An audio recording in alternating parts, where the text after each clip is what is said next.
Hello दोस्तों, आप सभी को गुलाब जामुन जैसी मीठी मीठी नमस्कार।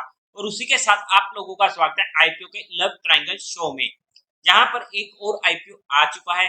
तो आप लोगों के लिए आईपीओ की रिव्यू वीडियो आ चुकी है और उसी के साथ साथ आने वाले टाइम में और भी आईपीओ आने वाले हैं। तो हर आईपीओ का हम कच्चा चीटा खोलने वाले हैं।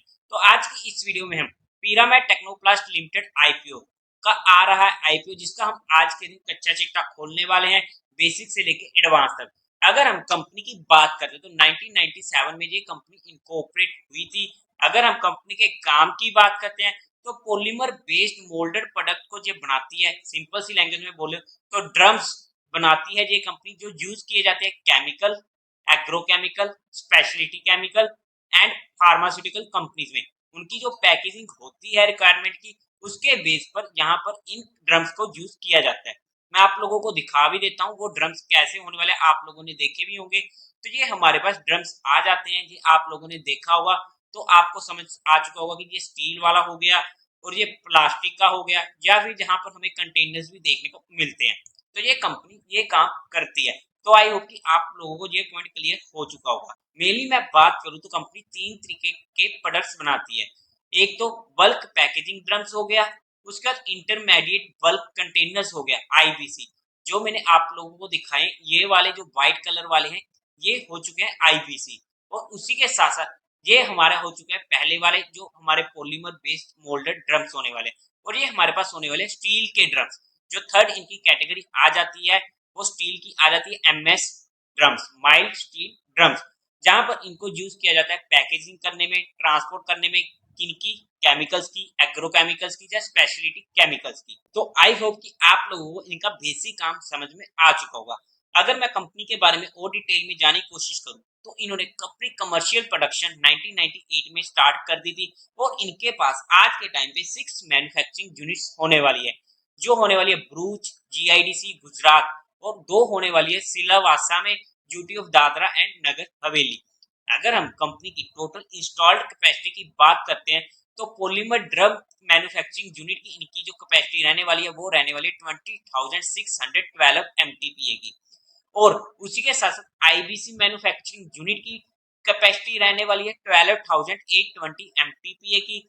और एमएस ड्रम्स की मैन्युफैक्चरिंग की कैपेसिटी रहने वाली है इनकी 6200 एमटीपीए। एक अच्छा वॉल्यूम इनके पास होने वाला है, जो हमें इस पॉइंट से पता लगता है।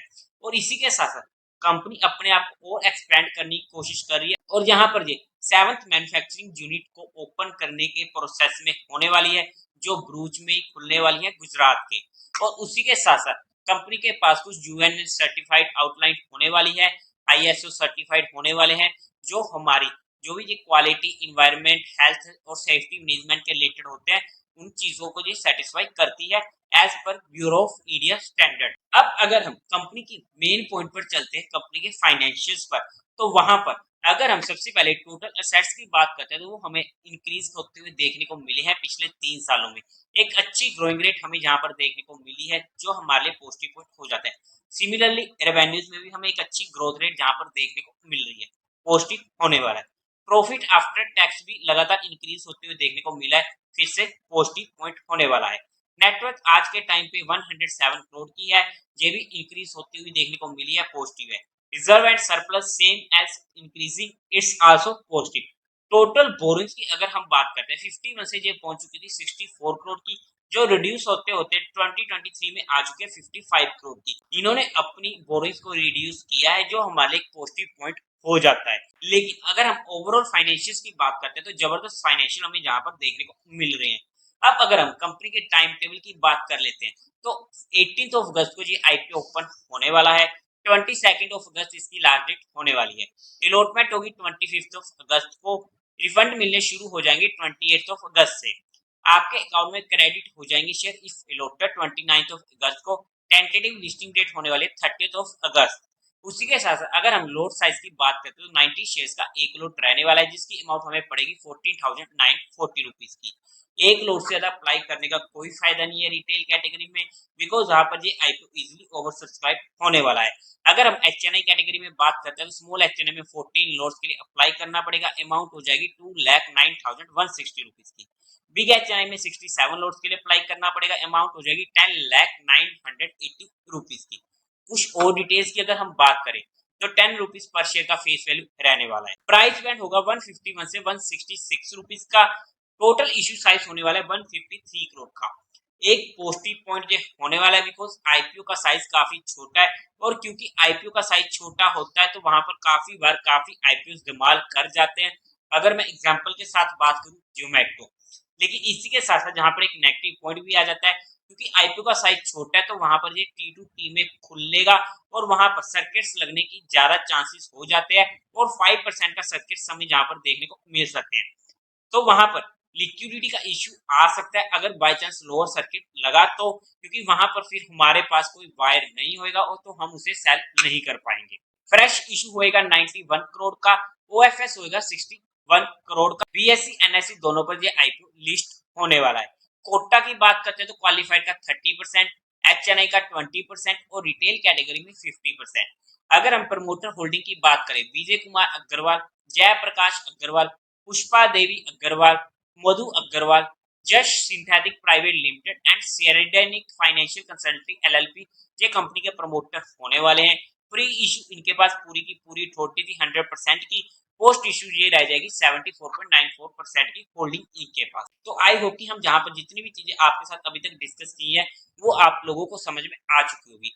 अब अगर हम कंपनी के ऑब्जेक्टिव की बात कर लेते हैं, सबसे पहले तो इनको रीपेमेंट और प्री पेमेंट करनी है अपने कुछ बोरोइंग्स की, जो हमारे लिए पॉजिटिव पॉइंट हो जाता है। सेकंड होने वाला इनको फंडिंग वर्किंग कैपिटल रिक्वायरमेंट की जरूरत है। Third general corporate purpose. अब अगर हम कंपनी की वैल्यूएशन की बात करते हैं कि इन ऑब्जेक्टिव को पूरा करने के लिए कंपनी किस वैल्यूएशन पर ये अपना आईपीओ लेके आ रही है, तो उससे पहले आप लोगों के लिए कल एक इंपॉर्टेंट वीडियो अपलोड हुई थी, कैसे हम इस इंडिपेंडेंस डे पर अपने लोन से आजादी पा सकते हैं। काफी इंपॉर्टेंट वीडियो है, आप लोगों को सीखने में भी काफी कुछ सीखने को भी मिलेगा, और आप जब इस वीडियो को देखोगे तो काफी ज्यादा मजा भी आपको आने वाला है। एक ऐसी वीडियो होने वाली है जो आपके आपके रिलेटिव्स आपके फ्रेंड्स के काफी ज्यादा काम में आएगी, स्पेशली उन लोगों के जो लोन ले चुके हैं या जो लोग लोन लेना चाहते हैं। तो एक बार इसको चेकआउट कर लीजिएगा और साथ ही साथ इस वीडियो को शेयर जरूर कर दीजिएगा। और उसी के साथ साथ अगर हम कंपनी की बात करते हैं तो अगर पीई रेशियो की बात करते हैं तो वो निकल कर आते हैं 16.21 की। अगर हम आरओई की बात करते हैं 29.61% की, आरओसी निकल कर आती है 21.37% की, रिटर्न ऑन नेटवर्क निकल कर आती है 29.61% की। ROE ROC return on network तीनों ही हमें काफी ज्यादा अच्छे देखने को मिल रहे हैं। ईपीएस 10.24 की निकल कर आ रही है। अब अगर हम पीयर कंपैरिजन में चलकर देखते हैं तो वहां पर 2023 के अकॉर्डिंग टाइम टेक्नोप्लास्ट सबसे पहले आ जाता है, जिसकी पी रेशियो निकल के आती है 14.16 की, टीपीएल प्लास्टेक 20.50 की, मोल्टेक पैकेजिंग की पी रेशियो निकल कर आती है 41 की। अगर हम बात करते हैं पीई रेशियो वाइज तो ये ना तो आईपीओ सस्ता आ रहा है ना ही बहुत महंगा आ रहा है, मतलब कि कंपनी ने हमारे लिए स्कोप छोड़ा है एक छोटा सा, लेकिन ऐसा नहीं है कि कंपनी ने हमारे लिए बिल्कुल भी स्कोप ना छोड़ा हो। लेकिन इस पॉइंट को हमें समझना पड़ेगा कि इतना सस्ता ये आईपीओ नहीं आ रहा है, और एक अच्छी लिस्टिंग है कि हम कहें कि 30, 40, 50% तक का लिस्टिंग हमें इसमें देखने को मिल जाएगा। पर्सनली मुझे ऐसा नहीं लगता मेरी स्टडी के अकॉर्डिंग। अगर फिर भी अगर मैं इसमें अपना पर्सनल डिसीजन देने की कोशिश करूं तो यहाँ पर फिलहाल के लिए मैं अभी इस आईपीओ को होल्ड पे रख रहा हूँ, बिकॉज अगर मुझे आज के टाइम पे इस आईपीओ को अप्लाई भी करना है तो मुझे सबसे पहले यहाँ पर देखना पड़ेगा कि क्वालिफाइड और HNI category with anchor book कैसे में यहाँ पर रिस्पॉन्स देखने को मिलता है, उसी बेस पर इसमें मैं कोई डिसीजन बनाऊंगा।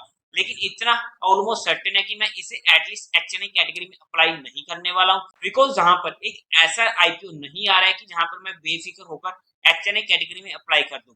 बिकॉज अगर मार्केट में थोड़ा बहुत भी ऊपर नीचे होता है तो वहां पर हमें इस आईपीओ में भी दिक्कत देखने को मिल सकती है। तो इस पॉइंट को समझते हुए मैं इसे एटलीस्ट अगर अप्लाई करूंगा भी तो रिटेल कैटेगरी में ही अप्लाई करूंगा। लेकिन जो भी मेरा इसमें पर्सनल एंड फाइनल डिसीजन होगा वो मैं आप लोगों को टेलीग्राम चैनल पर अपडेट कर दूंगा। टेलीग्राम चैनल का लिंक आपको डिस्क्रिप्शन में मिल जाएगा, या फिर आप मार्केट लव अफेयर सर्च करके वहां से भी ज्वाइन कर सकते हो। उसी के साथ साथ अगर हम इसके जीएमपी की बात कर लेते हैं तो आज के टाइम पे इसका जीएमपी 40% के करीब का चल रहा है। ओके ओके जीएमपी हमें यहाँ पर देखने को मिल रहा है। लेकिन आईपीओ अप्लाई करने के लिए हमें चाहिए होता है डीमेट अकाउंट।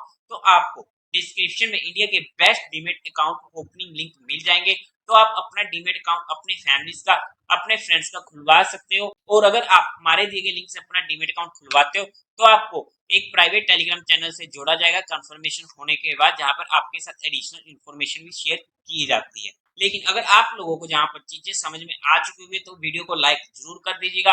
और उसी के साथ साथ देवी और सज्जनों, उम्मीद है आप लोगों को ये वीडियो अच्छी लगी होगी, तो इस वीडियो को लाइक कीजिएगा, शेयर कीजिएगा और साथ ही साथ चैनल को सब्सक्राइब करें। हर हर महादेव।